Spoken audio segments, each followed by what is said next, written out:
শিক্ষার্থী বন্ধুরা, আলোচনা করব নবম দশম গণিত থেকে সপ্তম অধ্যায় ব্যবহারিক জ্যামিতি অনুশীলনী 7.1-এর 5 নং প্রশ্ন নিয়ে। এখানে একটি ত্রিভুজ অঙ্কন করতে হবে, যে ত্রিভুজের ভূমি সংলগ্ন একটি কোণ, উচ্চতা এবং অপর দুই বাহুর সমষ্টি দেওয়া আছে। তাহলে চলো আমরা দেখে নেই কিভাবে এই তথ্যগুলো থেকে আমরা ত্রিভুজ অঙ্কন করতে পারি। সেই কৌশলটাই এখন আমরা শিখব।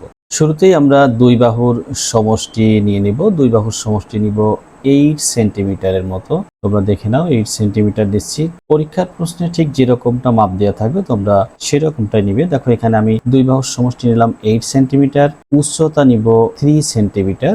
এই যে উচ্চতা নিচ্ছি 3 সেন্টিমিটার, দেখো ভালো করে খেয়াল করে দেখো। এবং একটি ভূমি সংলগ্ন যে কোণ, এই কোণটি নিব 65 ডিগ্রি। ভালো করে একটু খেয়াল করো, আমরা 65 ডিগ্রি কোণ অঙ্কন করব। কোণের প্রথমে একটি বাহু এঁকে নিচ্ছি, এরপর চাঁদার সাহায্যে আমরা 65 এঁকে নিব। দেখো, এই যে চাঁদার সাহায্যে চাঁদাটা ঠিক এই যে এইভাবে ধরবে। এই দেখো 65 ডিগ্রি। দেখো, এই যে 60 এবং 70-এর মাঝে যে জায়গাটা আছে, এটা হলো 65, একদম মাঝামাঝিতে। আমরা ঠিক এই 65 বরাবর কি করব, পেন্সিল দিয়ে আগে একটা দাগ দিয়ে নিব, একটা বিন্দু দিয়ে নিব জাস্ট।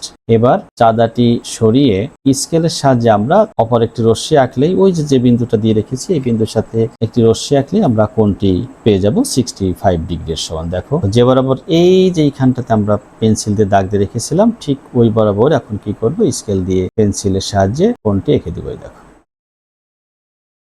এটা হলো 65 ডিগ্রি কোণ। তাহলে কোণটি আঁকা শেষ হলো। এবার এই যে আমরা দুই বাহুর সমষ্টি নিয়েছি, এর নামটা দিব, দুই বাহুর সমষ্টি নিয়েছি 8 সেন্টিমিটার, এর নাম দিলাম এস। এই যে উচ্চতা নিয়েছি, এর নাম দিলাম এইচ। এবং যে কোণটি নিয়েছি, এই কোণটির নাম দিলাম এক্স। এই কোণটি নিয়েছি 65 ডিগ্রির মতো, বা 65 ডিগ্রি। পরীক্ষাতে বা পরীক্ষার প্রশ্নে খুব সুন্দরভাবে মানগুলো দেওয়া থাকবে, তোমাদের সেই অনুসারে চিত্র অঙ্কন করতে হবে। তাহলে এখন আমরা কি করব, এখন যে কোনো রশ্মি নিব। এই যে স্কেলের সাহায্যে যে কোনো একটা রশ্মি এঁকে নিলাম। রশ্মিটির নাম দিব, রশ্মিটির নাম দিলাম বিই। এই বি রশ্মির বি বিন্দুতে আমরা যে কোণটা এঁকে রেখেছিলাম, এই কোণের সমান করে এখন কোণটি এঁকে দিব। দেখো, এই যে কোণের সমান করে কোণ আঁকার কৌশল তোমাদের অনেকবার শেখা হয়ে গেছে, তারপরেও আরো একবার দেখে নাও। এই যে কোনো ব্যাসার্ধ নিয়ে প্রথমে একটি বৃত্তচাপ অঙ্কন করতে হবে। এই যে আমরা বৃত্তচাপটি এঁকে নিলাম। এইবার বি বিন্দুকে কেন্দ্র করব। বি বিন্দুকে কেন্দ্র করে ঠিক ওই ব্যাসার্ধটা নিয়েই আমাদের কি করতে হবে, একটি বৃত্তচাপ অঙ্কন করতে হবে। এই যে বৃত্তচাপটি এঁকে নিলাম। এবার কোণের দুই বাহুর মধ্যবর্তী অংশটুকুর মাপ নিব। দেখো, ঠিক কম্পাসটি এভাবে ধরবে, এরপর এখানে একটি বৃত্তচাপ অঙ্কন করবে। ঠিক যে মাপটা নিয়ে বৃত্তচাপ অঙ্কন করলে, এই মাপ নিয়ে এখন বি বিন্দুতে যে বৃত্তচাপটি এঁকে রেখেছিলেন, সেখানে একটি বৃত্তচাপ অঙ্কন করবে। দেখে নাও, এই যে দেখো, কেন্দ্র করে এই যে বৃত্তচাপ এঁকে দিবে আগের বৃত্তচাপের উপর। তাহলে কোণের সমান কোণ হয়ে গেল। এখন রেখাংশ দ্বারা যুক্ত করতে হবে। আমরা স্কেলের সাহায্যে এটা করব। দেখো, এই যে স্কেলটাকে এখানে ধরতে হবে, একদম স্কেল এমন ভাবে ধরবে যাতে খুব সুন্দরভাবে কোণটি আঁকতে পারো। এইভাবে স্কেলটি ধরার পরে এই যে বি বিন্দু থেকে বৃত্তচাপ বরাবর কি করে দিতে হবে, একটি সুন্দর করে রশ্মি এঁকে দিবে। এভাবেই কোণটি আঁকা সম্পন্ন হবে। এই কোণের বাহুর নামকরণ করতে হবে। দেখো, এখানে নাম দিব পি বিন্দু। এবার বি বিন্দুতে একটি লম্ব অঙ্কন করব। কেন লম্ব অঙ্কন করব, যেহেতু আমাদের উচ্চতার একটা ব্যাপার দেওয়া আছে। তোমরা দেখছো উচ্চতার অংশটি দেওয়া রয়েছে। আমরা এখন বি বিন্দুতে একটি লম্ব অঙ্কন করব। এই যে বি বিন্দুতে লম্ব অঙ্কন করতে হলে কি করতে হবে, কম্পাসটাকে বি বিন্দুতে রাখতে হবে। এরপর যে কোনো ব্যাসার্ধ নিয়ে একটি বৃত্তচাপ অঙ্কন করতে হবে। এই যে দেখো, যে কোনো ব্যাসার্ধ নিয়ে বৃত্তচাপ অঙ্কন করলাম। এবার এই একই ব্যাসার্ধ নিয়ে বৃত্তচাপটি বিই রশ্মিকে যে বিন্দুতে ছেদ করেছে, ওই বিন্দুর উপর কম্পাসটি রাখতে হবে। এবার ব্যাসার্ধ নিয়ে বৃত্তচাপটি আঁকতে হবে। দেখো, দ্বিতীয় বৃত্তচাপটি আঁকা হয়ে গেল। এবং এই দ্বিতীয় বৃত্তচাপকে এবার কেন্দ্র করে কি করতে হবে, অর্থাৎ ওই যে বিন্দুতে ছেদ করেছে, ওই ছেদ বিন্দুকে কেন্দ্র করে প্রথমে অঙ্কিত বৃত্তচাপের উপর আরো একটি বৃত্তচাপ অঙ্কন করে নিতে হবে। দেখো, আমরা এই যে এখন এইভাবে বসানোর পর এখানে একটি বৃত্তচাপ অঙ্কন করব। এবার দুই বৃত্তচাপের মাঝামাঝিতে একটি বৃত্তচাপ অঙ্কন করব। লাস্ট এই যে প্রথম বৃত্তচাপের উপর যে বৃত্তচাপটি লাস্ট এঁকেছিলাম, সেই বিন্দুকে কেন্দ্র করব। কেন্দ্র করে আমরা আরো একটি বৃত্তচাপ এঁকে নিব। দেখো, এই যে যেখানে বৃত্তচাপটি আঁকা রয়েছে, এখানে একটি বিন্দুতে কি করবে, ছেদ করবে। এই যে আমরা ছেদ করে দিলাম। এখন লম্বটি অঙ্কন করব, স্কেলটাকে ধরতে হবে বি বিন্দুতে। এবার বি বিন্দুতে লম্বটি আমরা এঁকে দিব। দেখো এই যে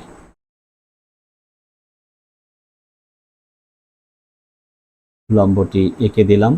লম্ব আঁকার কাজটি শেষ হলো। এবার এই যে উচ্চতা দেওয়া আছে, তোমরা দেখছো উচ্চতা আমরা এইচ নিয়ে রেখেছিলাম, এই এইচ এর সমান করে আমাদের এখন এই লম্ব থেকে কেটে নিব। তার আগে লম্বের একটি নামকরণ করব। দেখো লম্বের নাম দিয়ে দিলাম বি কিউ। এখন এইচ এর সমান করে এই যে দেখো কম্পাস দিয়ে এইচ এর সমান করে আমরা ব্যাসার্ধ নিব। ব্যাসার্ধ নিয়ে এই যে বি বিন্দুকে কেন্দ্র করলাম, বি কিউ থেকে এই যে দেখো বি কিউ থেকে ওই উচ্চতার সমান করে একটা অংশ কেটে নিব। এই অংশটির আমরা একটা নাম দিব, এটার নাম দিলাম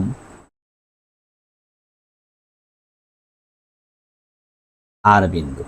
এই বি আর পেলাম এইচ এর সমান করে। দেখো এখন আমরা যে বিপি রশ্মিটা এঁকে রেখেছি কোণ আঁকার সময়, এই বিপি থেকে সমষ্টি দুই বাহুর সমষ্টি এস এর সমান করে কেটে নিব কম্পাসের সাহায্যে। দেখো এই যে এস যতটুকু দৈর্ঘ্য আমাদের নেওয়া ছিল, এই যে দেখো এস এর মাপ নিয়ে কি করতে হবে, আমাদের বি বিন্দুতে কম্পাসটি রাখতে হবে এবং বিপি থেকে একটা অংশ অর্থাৎ বিপির উপরে আমরা একটা বৃত্তচাপ অঙ্কন করব। এটা কার সমান নিলাম, এটা নিয়েছি দুই বাহুর যে সমষ্টি দেওয়া আছে সেই সমষ্টি এস এর সমান করে একটি অংশ কেটে নিলাম। এই অংশটির আমরা নাম দিলাম বিটি এবং এটা নেওয়া হয়েছে এস এর সমান করে। এই এসটা আমরা চিহ্নিত করলাম। এবার আর বিন্দু দিয়ে আমরা বিইর সমান্তরাল করে একটি সরলরেখা অঙ্কন করব। কোন বিন্দু দিয়ে, আর বিন্দু দিয়ে। কার সমান্তরাল করে, বিই বাহুর সমান্তরাল করে একটি সরলরেখা অঙ্কন করব। এর জন্য আমাদের কি করতে হবে, বি বিন্দুতে যে কোণটা তৈরি হয়েছে এই কোণের সমান করে আমরা যদি অনুরূপ কোণ এঁকে দিই তাহলেই বি রশ্মির সমান্তরাল সরলরেখা পেয়ে যাব। এখন বি বিন্দুতে আমরা লম্ব এঁকেছিলাম, এই লম্বের জন্য যে 90 ডিগ্রি কোণটি পেয়েছিলাম, এই 90 ডিগ্রি কোণের সমান করে আমরা কোণ আঁকবো। দেখো এই যে ব্যাসার্ধটি নিচ্ছি বি বিন্দুতে যে 90 ডিগ্রি কোণ অঙ্কন করার জন্য যে ব্যাসার্ধটা নিয়েছিলাম, ঠিক এই মাপটা নিব। এই মাপটা নিয়ে কম্পাসটাকে আর বিন্দুতে রাখবো। এই যে দেখো কম্পাসটিকে আর বিন্দুতে রাখতে হবে। এরপর কি করতে হবে, আমাদের যে ব্যাসার্ধটা নিলাম এই ব্যাসার্ধের সমান করে একটি বৃত্তচাপ অঙ্কন করতে হবে। কোন বাহুর সাথে করতে হবে, আর কিউ এর সঙ্গে। আর কিউ এর সাথে আমরা একটা বৃত্তচাপ অঙ্কন করলাম। এখন 90 ডিগ্রি কোণ সেহেতু এই যে 90 ডিগ্রি কোণের দুই বাহুর মধ্যবর্তী যে অংশটুকু, এই অংশটুকু সমান আমাদের এখন ব্যাসার্ধ নিতে হবে।